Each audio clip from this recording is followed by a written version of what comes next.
Alhamdulillah. Jama'a barkanku da zuwa shirinmu na YDEEN TV inda muke kawo muku abubuwa daban-daban da hanyoyi da za ku bi wajen inganta wato YouTube channel ɗinku da kuma harkokin technology. Yau abin da nake so zan kawo mana a wannan shirin shine yadda mutum zai sami subscribers cikin sauƙi. In Allah ya taimake ka kwana uku ma sai kaga ka samu 1000 subscribers ko a sati ɗaya ko a wata ɗaya. Wannan ya danganta da irin ƙoƙarinka da saurinka. Abin da ya faru shine ba wai na ce maka wai magic ne zaka sami wannan subscribers ba, a'a, wannan wasu dabaru ne, wasu hikimomi ne da muka bi muka yi bincike a kai, kuma mun ba mu mutane da dama shawarwari sun yi nasara mun gani. Domin akwai mutane da dama wanda da na ba su wannan shawarwari da suka yi amfani da shi a cikin wata ɗaya, wata biyu ko kuma sati ɗaya ma ko sati biyu ko kwana uku sai ka ga wato ainihin al'amuransu sun canza, kuma wasu da dama ma yanzu haka an fara biyan su kuɗi a YouTube, wanda shi sa na ce to yanzu bari mu ƙoƙari fitar da wannan tsari, wato wannan kamar wani kundi ne na yadda mutum zai samu subscribers da wuri kuma a dinga kallon bidiyonsa, wanda wannan tsari na same shi ne wajen ni karan kaina, because YouTube channel ɗina na YDEEN TV kusan na mai da ita kamar experimental channel ne, wato channel ne da nake ta gwada abubuwa, in gwada wannan, in gwada wancan, because ina experimenting din wasu abubuwa ne. Domin mu dalilin da yasa muka buɗe YouTube channel ba mun buɗe bane kawai don mu samu kuɗi, a'a, mun buɗe ta ne saboda mu gano wasu abubuwa, wasu sirrika da za mu taimaka ma al'ummarmu, musamman mutanenmu na arewacin Najeriya domin su samu aikin yi. Shi sa muka ce to yau bari mu fito da wannan tsari na wasu abubuwa ne guda 11.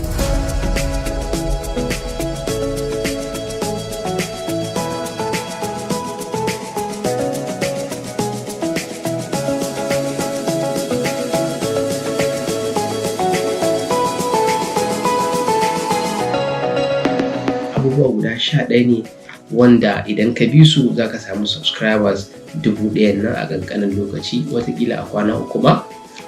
Bayan wannan kuma za ka sami wato ainihin wato views, wato za a dinga kallon bidiyon ka insha Allahu sosai, wanda wannan mun jarraba su mun gani. Sannan kuma na uku, idan bidiyon ka in ka saka ba a ganin bidiyon ka, insha Allahu wannan tsari namu zai taimaka maka yanzu a dinga kallon bidiyon ka. Ko kuma a misali ka buɗe YouTube channel ɗinka but amma in aka yi sacin ɗinta ba a ganin ta, in Allah ya yarda duka za ka sami wannan tsari. Yanzu ina fata za ku kalli wannan shiri na mutum daga farko har ƙarshe domin ka ga abubuwan da za su ƙara inganta maka YouTube channel ɗinka da kuma samun ilimi akan harkokin YouTube channel. A cikin wannan tsari namu na farko da za mu fara tattauna a kai shine YouTube Studio. Akwai wani wato ainihin application na YouTube Studio da ake saka shi a waya. Ka tabbatar ka saka YouTube Studio a wayarka. Idan ka saka YouTube Studio a wayarka, YouTube Studio zai baka dama idan kai uploading din bidiyon ka wato wajen amfani da YouTube app, wato manhaja ta YouTube, bayan kai uploading din wannan bidiyo, idan kana da YouTube Studio zai baka dama ka shiga ka caccanza wasu abubuwa wanda kuma za mu faɗe su a cikin wannan shiri. Za mu kawo wasu abubuwan da kuma dole sai da YouTube Studio din ne za ka iya gyarawa. Don haka ka samu application na YouTube Studio, ka shiga Play Store, ka rubuta YouTube Studio, ka downloading din shi, ka sanya shi a cikin wayarka. Idan ka sanya YouTube Studio a wayarka zai baka dama ka iya canza thumbnail, ka canza hoton wato da yake cikin video ɗinka, domin wani lokaci hoton da za su sa maka ya zama shine kamar thumbnail ɗin bidiyon naka, za ka ga wato ba zai sa mutane su kalli bidiyon ka ba. To za ka iya canza thumbnail da wato YouTube Studio, sannan za ka iya canza title, za ka iya canza description, za ka iya saka abubuwa da dama. Da haka ka sami YouTube Studio. Wato sannan na biyu a cikin wannan tsari shine idan ba a ganin channel ɗinka, ya kasance idan mutane suka yi sacin channel ɗinka, watakila akwai channels wanda suke da irin suna irin naka, ko kuma ma channel ɗin naka na farko ma babu mai irin sunan, in aka yi sacin ba a gani. To na farko dai akwai matsala guda ɗaya. Idan ya kasance channel ɗinka ka saka channel ɗin ya yi daidai da sunan da wasu suke shi, kuma channel ɗinka iri ɗaya ne, sunan ya zama iri ɗaya da na wani channel ɗin, to YouTube yana duba wani channel ne ya fi videos da yawa. Bayan ya ga cewa videos ɗinka da wannan channel ɗin naka da ita wancan channel ɗin da sunan ku ɗaya ne, bidiyon iri ɗaya ne, to zai zamto cewa wanne ne kuma aka fi kallon bidiyonsa. Idan an fi kallon bidiyon wancan channel ɗin, to wannan channel ɗin aka yi sacin ita za a gani.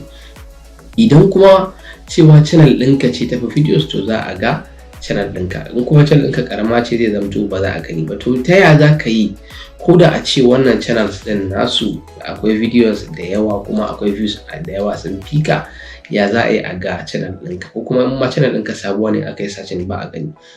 Akwai abin da ake kiran shi about. Idan ka buɗe channel ɗinka za ga akwai wani waje about. Idan ka shiga about ɗin nan, farkon kalmar da za ka fara rubutawa shine ya zamto sunan channel ɗinka. Idan channel ɗinka Hausa TV ne, ya zamto cewa ka fara rubuta Hausa TV. Idan YDEEN TV ne, kamar a matsayin tamu kenan, ka fara rubuta YDEEN TV. To yadda algorithm ɗin wato YouTube yake shine, yadda tsarin aka tsara YouTube shine, idan aka rubuta sunan channel yana fara zuwa about ne. Idan ya ga sunan yayi daidai da abin da aka yi searching, to sai ya ɗauko wannan channel ɗin sai ya ɗora. To don haka idan ka fara rubuta sunan channel ɗinka a about ɗinka, sannan kuma sai ka rubuta takaitaccen abubuwan da kake yi a cikin channel ɗin a cikin about ɗin naka, to zai baka dama in aka yi searching ɗin channel ɗinka a ganta. Wannan shine yadda za a dinga ganin channel ɗinka a YouTube in aka yi searching. Ka tabbatar da cewa a cikin about ka fara rubuta sunan channel ɗinka a farko kafin ka rubuta wata kalmomi a cikin wato wannan about naka. Kuma ka dinga yin videos masu kyau. Wani video ne video masu kyau? Wato wani lokaci mutane sukan ta'allaka su ce ai idan na ga waɗannan suna yin bidiyon technology ni ma zan yi irin bidiyon technology, ko kuma idan na ga waɗannan suna yin abubuwan da suka shafi waka zan dinga, ko kuma a'a kawai in na ga mutane sun yi videos ɗinsu zan ɗauka ne in ɗora. Wannan kuskure ne. Akwai abubuwa da dama da mutane suke so a dinga musu, ko kuma a misali kai kana so ka dinga yin videos ne na technology, to sai ka duba a cikin waɗanda suke yin videos na technology kuma bidiyon su ya karɓu, wasu abubuwa ne ba sa yi. To kai kuma sai kai ƙoƙari ka ƙirƙiro waɗannan abubuwan ka dinga yi. Sannan kuma wasu abubuwa ne idan ka yi mutane za su kalla, to sai kai ƙoƙari ka dinga yin waɗannan abubuwan. Idan kana yi a hankali to za ga ana kalla. Wani lokaci YouTube idan kana video ɗaya biyu za ga ba a kalla. Abin da YouTube yake so shine ka dinga yawan ɗora videos. Kusan zan iya cewa matsalar da muka fuskanta kenan a channel ɗin nan namu, ba mu cika ɗora videos wani lokaci akai ba. Wani lokaci mun yi za mu ɗan huta, wani lokaci mu, even though is allowed za ka iya yin video ka huta, amma da yake mu muna wato gwada abubuwa ne, muna experiment ne, shi isa ba mu damu ba. Amma abin da ke faruwa shine idan kullum za ka dinga ɗora video a YouTube ɗinka kuma kana yin bidiyon masu kyau, to akwai chances dan mutane za su kalli bidiyon ka, kuma bidiyon ka zai karfi, kuma YouTube za su dinga tallata maka bidiyon ka a jikin bidiyon mutane a dinga kallon bidiyon ka. Na huɗu shine idan a misali ka yi bidiyo mai kyau amma sai kasance title ɗin bidiyon ka ba title ne mai kyau, wato ma'ana sunan da ka ba ma bidiyon, akwai sunan da in ka rubuta zai sa mutane ko suna so ko ba sa so sai sun kalla. Wani lokaci mutanen mu sun fi son gulma, ko kuma sun fi son abin da zai tada hankali ko abin tsoratarwa, ko wani abu ne kamar na neman kuɗi haka. Wato mutane dai suna son abin da zai ƙara musu value.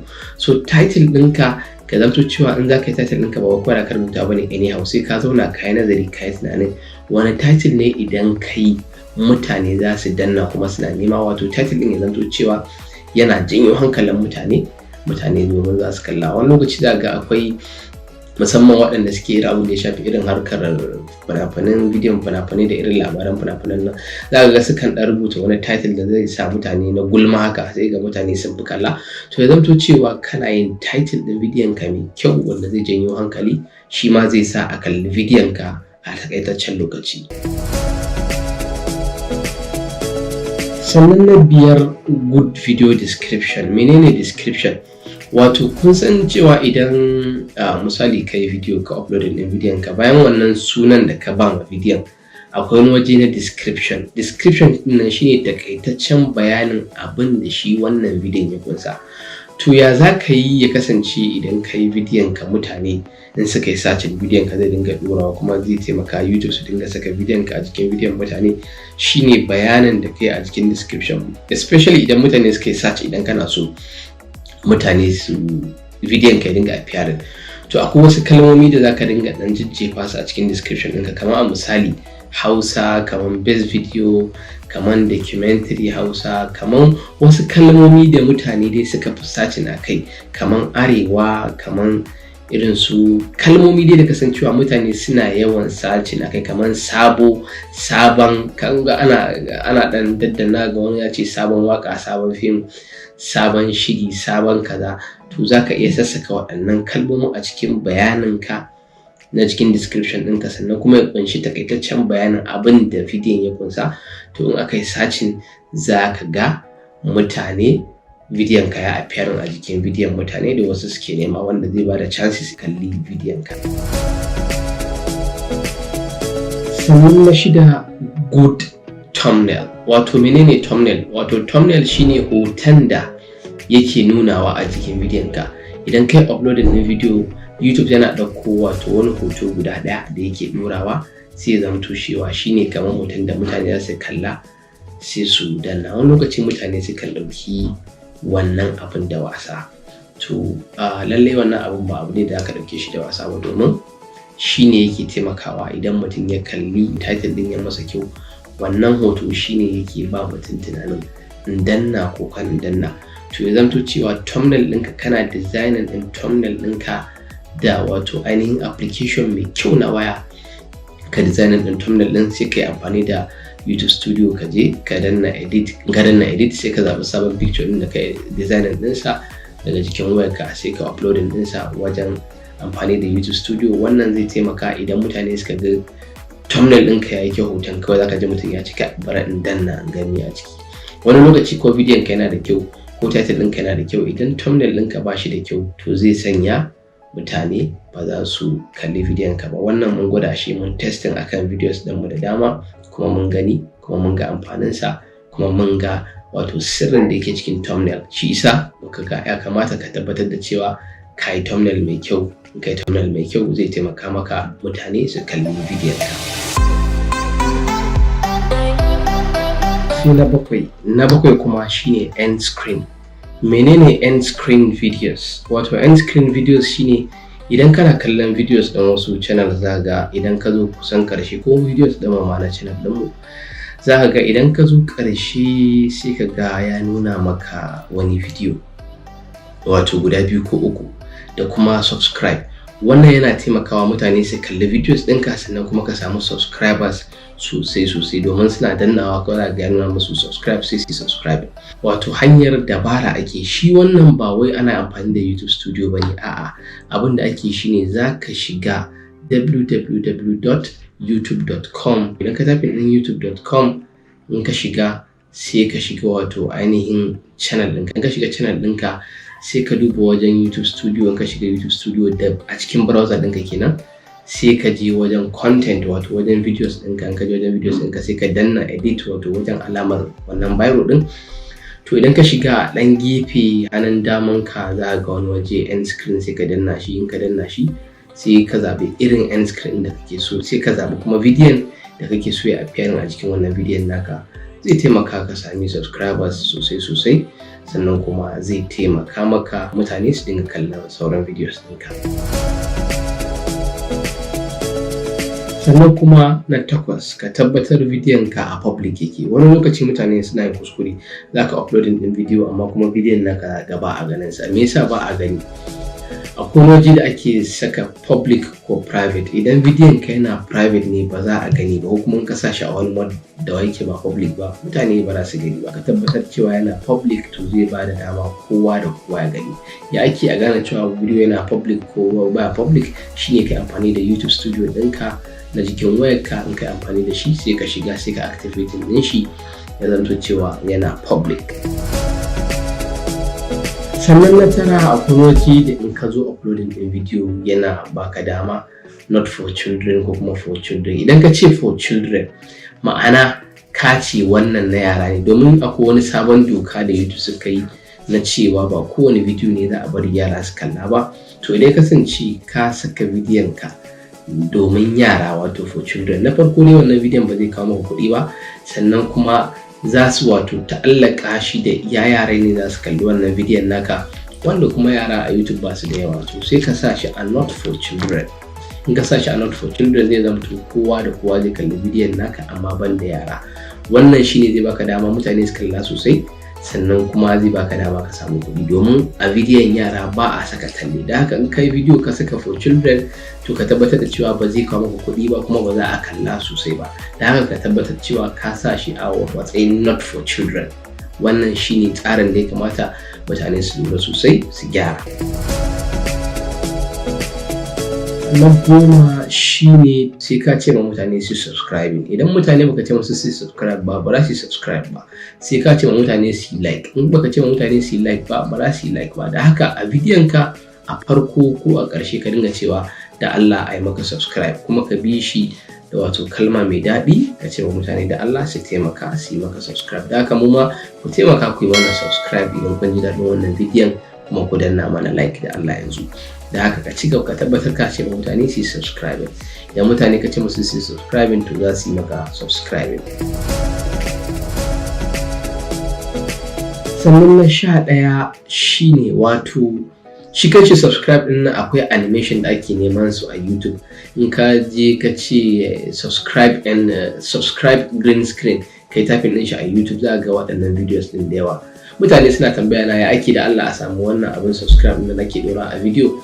To shine zaka wato searching din shi ne a YouTube, akwai videos din da aka yi su kyauta suna da animation na subscribe din nan, sai ka rubuta subscribe green screen a YouTube kai searching din shi da ga videos din, sai ka download din wanda kake so sai ka dora shi a wato ainihin videos ɗinka. Wasu suna amfani da KineMaster ne su yi amfani da shi, in ma da computer ne duka zaka iya amfani da shi ka sarrafa shi saboda green screen ne.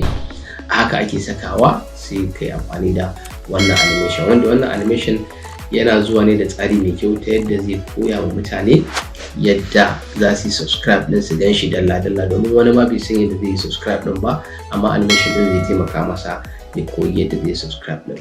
Alhamdulillah duka anan muka zo ƙarshen wannan shiri a wannan lokaci, wato na sirrin yadda ake samun subscribers 1000 a kwana 3 ko kuma a sati 1, da kuma sirrin yadda mutane za su dinga kallon bidiyon ka a YouTube. Ni ne naku YDEEN Yusuf, ina fata kun ji daɗin wannan bidiyo. Idan kun ji daɗin wannan bidiyo yanzu ku danna mana like, alamar kauna da soyayya na wannan bidiyo. Sannan idan yau ka fara zuwa YouTube channel ɗin mu YDEEN TV kada ka manta ka danna subscribe. Mun gode, sai mun haɗu kuma a wasu videos ɗin nan. Thank you and may God bless us all. Peace and out. Wannan shiri ya zo muku ne tare da haɗin gwiwa da ɗaukar nauyin tashar Yaryasa Media TV. Don haka, don Allah, ku garzaya ku je Yaryasa Media TV, ku yi musu subscribe, ku danna like, sannan ku danna ƙararrawa. A je Yaryasa Media TV domin samun ilimi, faɗakarwa, harkar kiwon lafiya, nishaɗantarwa da abubuwa da dama na ci gaban al'umma. Yaryasa Media TV, a danna subscribe.